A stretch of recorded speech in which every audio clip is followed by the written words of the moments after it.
नजर डालने से पहले एक नजर डाल लेते हैं आज की सुर्खियों पर। ट्रैक्टर ट्रॉली के नीचे दबा किशोर, रास्ते में ही किशोर ने तोड़ा दम।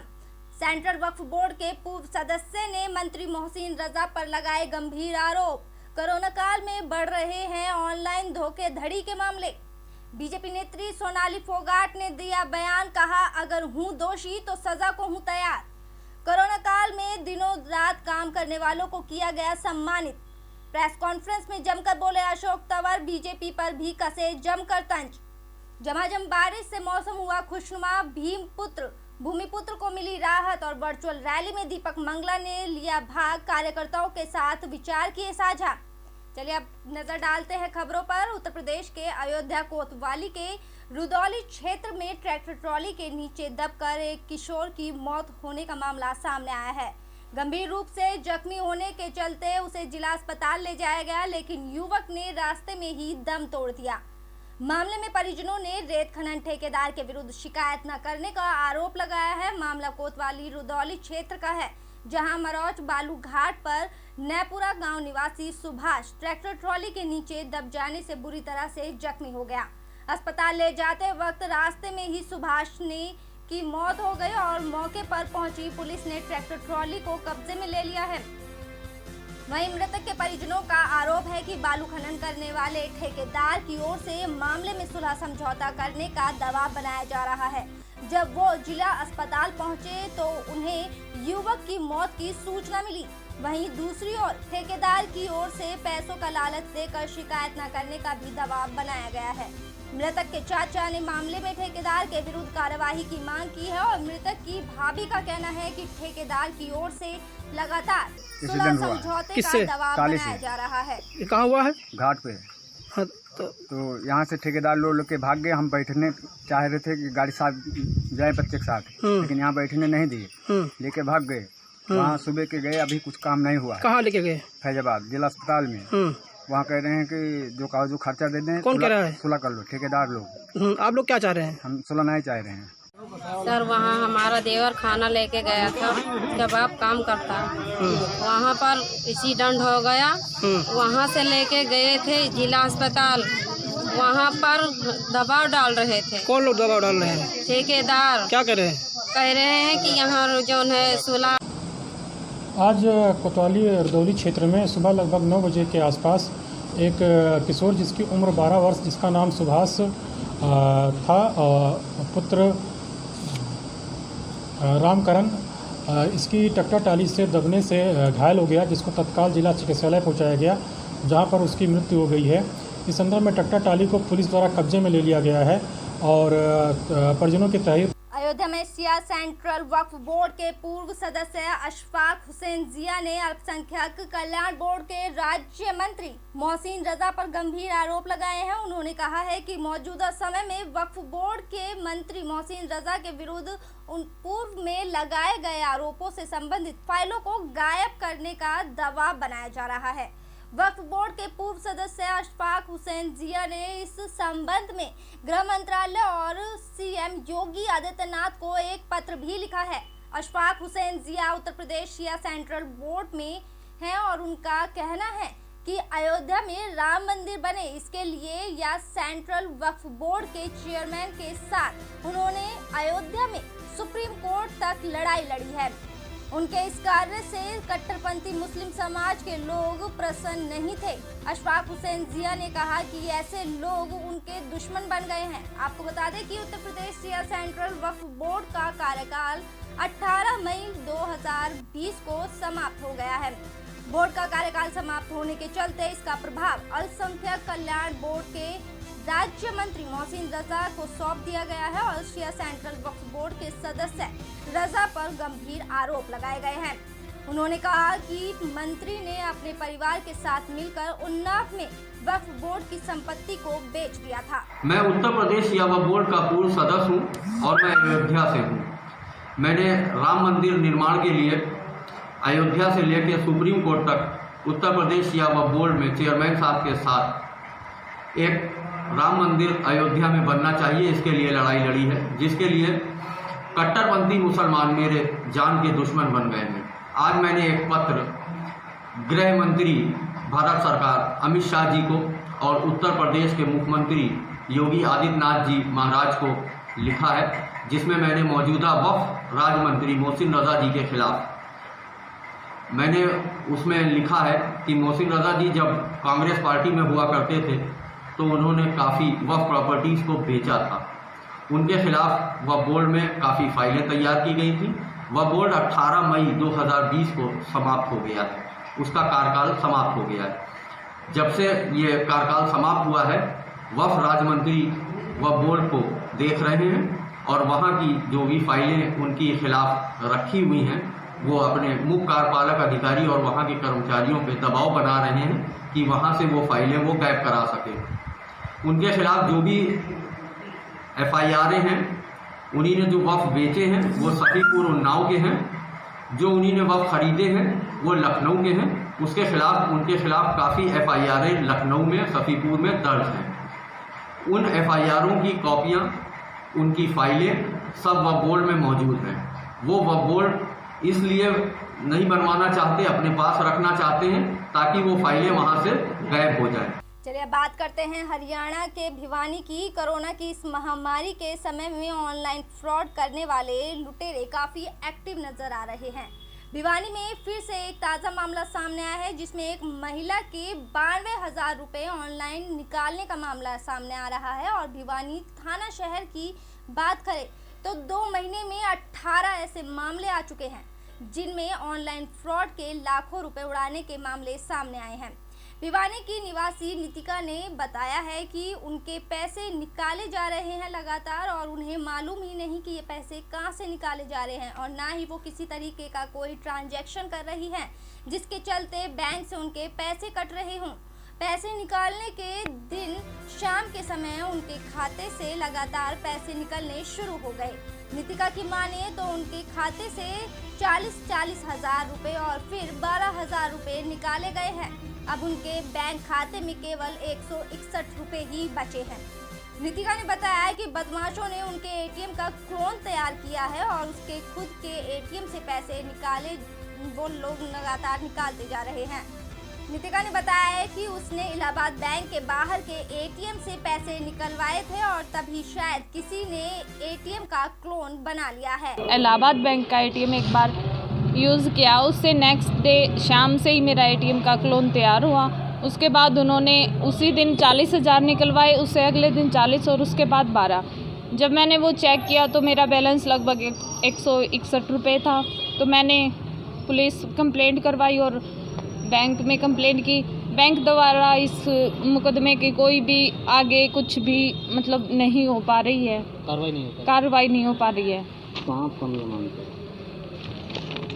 क्या कमियाँ कहाँ मानते हैं? लापरवाही बैंक की है या लापरवाही सिर्फ और सिर्फ बैंक की सिक्योरिटी की है कि हमें एक सुरक्षित सिक्योरिटी प्रदान की जाए कि हमारे बैंक में पैसे जो हैं सेव रहे। तो अब पुलिस ने क्या कार्रवाई की?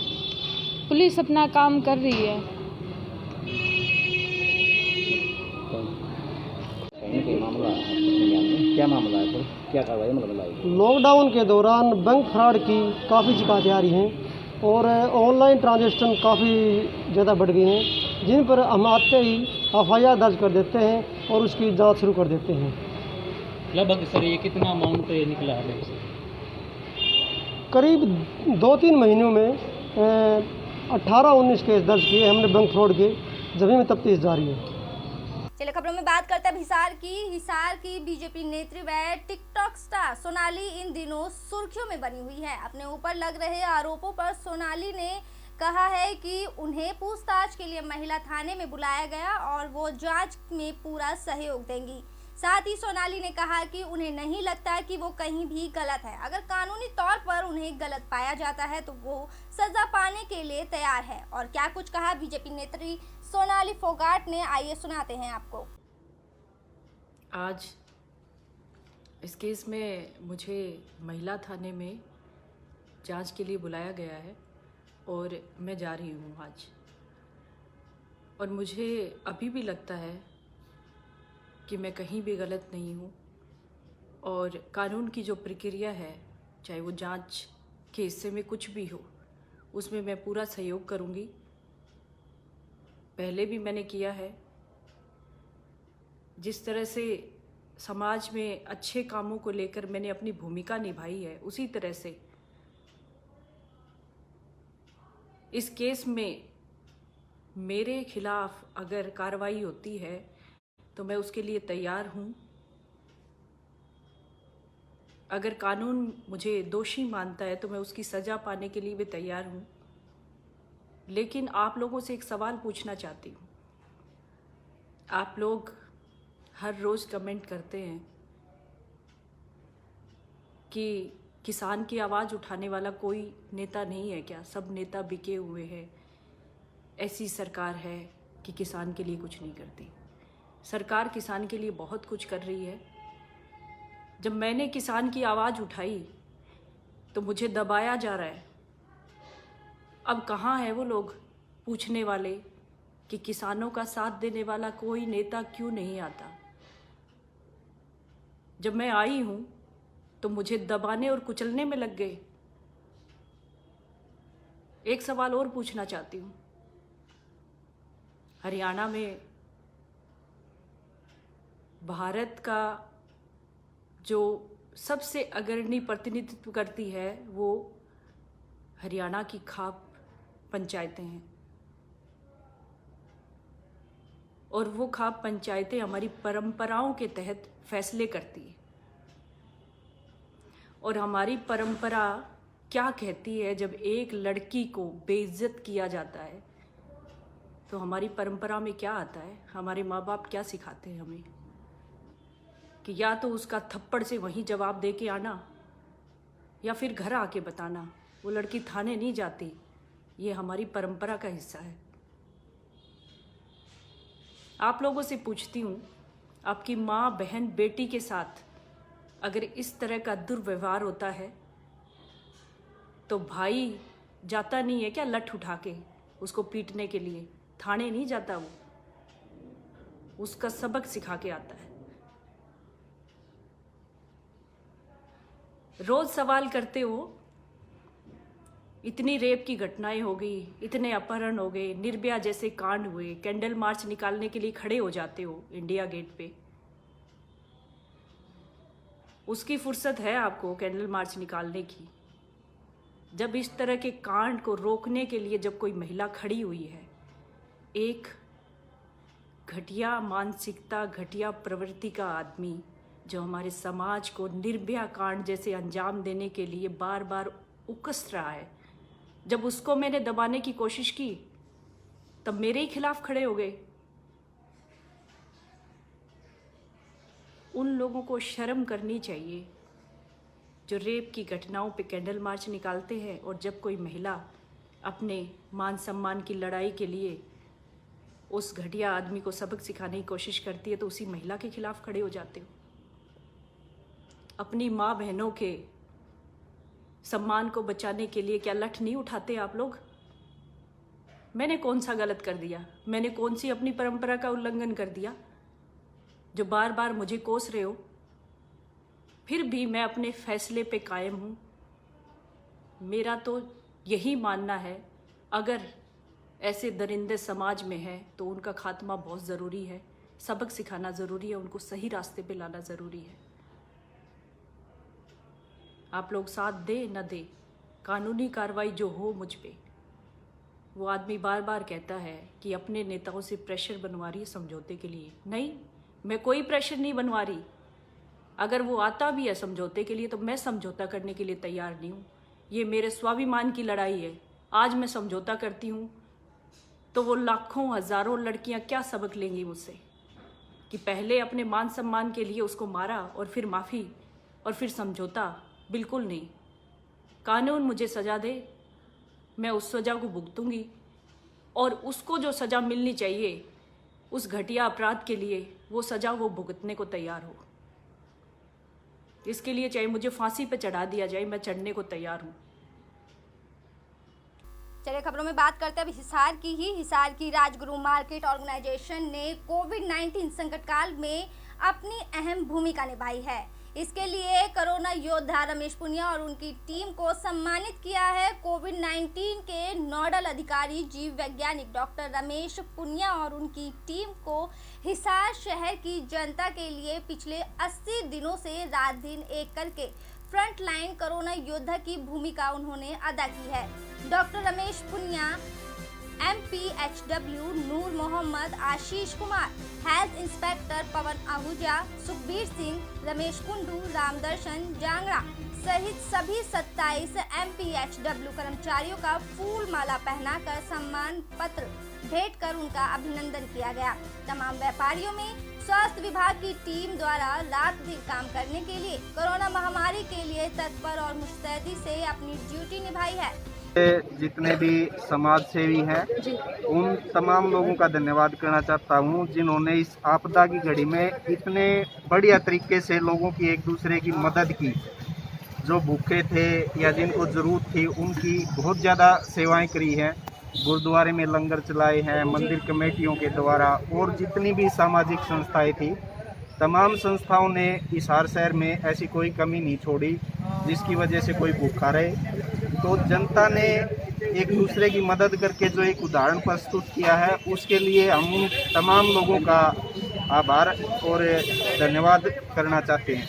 उसी की बदौलत हमें भी उस चीज़ में सफलता मिली और हम उसी जज्बे के साथ कार्य करने का हमें मौका मिला। तो चुनौतियां थी लेकिन हम उन चुनौतियों को एक मौके के रूप में हमने उसको स्वीकार किया और पूरी हिसार शहर की जनता को ज़्यादा से ज़्यादा अच्छी से अच्छी सुविधाएं देने की हमने कोशिश। बहुत अच्छा लग रहा है। मैं शुक्रगुजार हूँ सारी एसोसिएशन का जो इतना मान सम्मान मुझे दिया है, और मैं इसको सारी उम्र भूल नहीं पाऊंगा, इनका सदैव ऋणी रहूँगा। और जितना भी साथ मेरा एसोसिएशन ने दिया है पिछले दिनों, मैं उनका बहुत आभारी रहूँगा। और मैं आह्वान करूँगा सभी साथियों से कि एक तो सोशल डिस्टेंसिंग मेंटेन रखें, मास्क जरूर लगाएं, और दूसरा जो बाहर से आदमी आए वो इन्फॉर्म जरूर करें हमारे हॉस्पिटल में आके फ्लू क्लिनिक पे, ताकि हमें किसी प्रकार की असुविधा ना हो।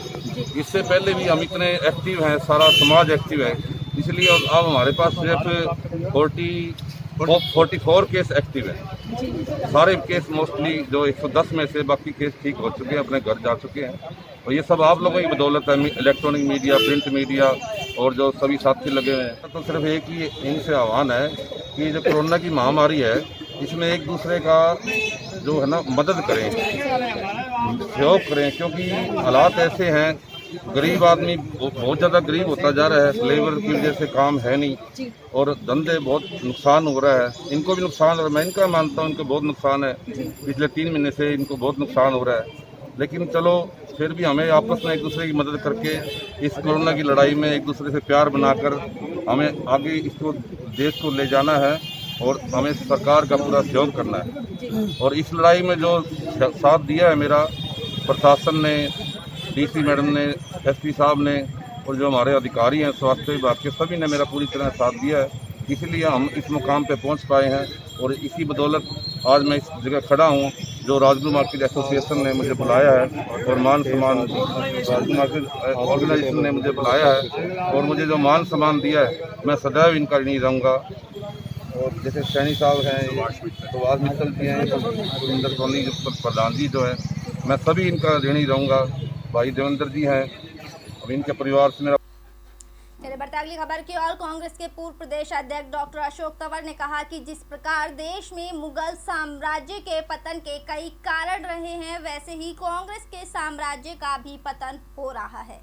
कांग्रेस के पतन के भी कई कारण हैं और इन पर समय के हिसाब से समीक्षा की जाएगी। ये बात अशोक तंवर ने हिसार में पत्रकारों से बातचीत करते हुए कही। सेक्टर 15 स्थित होटल में पत्रकारों से वो बातचीत कर रहे थे। इस दौरान उन्होंने कहा कि कोरोना महामारी के चलते फिलहाल ये वक्त राजनीति का नहीं बल्कि सेवा करने का है। इसके अलावा उन्होंने हिसार में सरकारी अधिकारी को पीटने, बीजेपी की वर्चुअल रैली और कोरोना से निपटने में सरकार की असफलता पर भी जमकर प्रहार किया। थप्पड़ चप्पलें चल रही है, तो ये जो थप्पड़ और चप्पलें चली हैं, क्योंकि अगर कोई अधिकारी कर्मचारी है उसके चीफ एग्जीक्यूटिव कौन होते हैं? प्रदेश के मुख्यमंत्री होते हैं। अगर वो उनको संरक्षण नहीं दे पाते या इतना कानून का खौफ नहीं है, तो मैं समझता हूँ कि ये भी बहुत दुर्भाग्यपूर्ण है। ये सीधा जो है ये प्रहार ऊपर हुआ है, ये उनके ऊपर नहीं हुआ, उस अधिकारी के ऊपर। खाप पंचायतों ने अपना वो दिया है। मेरे तो संसदीय क्षेत्र से हैं, सिरसा से, नरवाना में गांव पड़ता है, तो खापों ने भी उनके समर्थन में आके किया है। लेकिन ऐसा लगता है कि सरकार ने पहले ही क्लीन चिट दे दी है और फैसला कर लिया कि भाई इनको तो बाहर कर दो, उसको दोषी करार दे दो।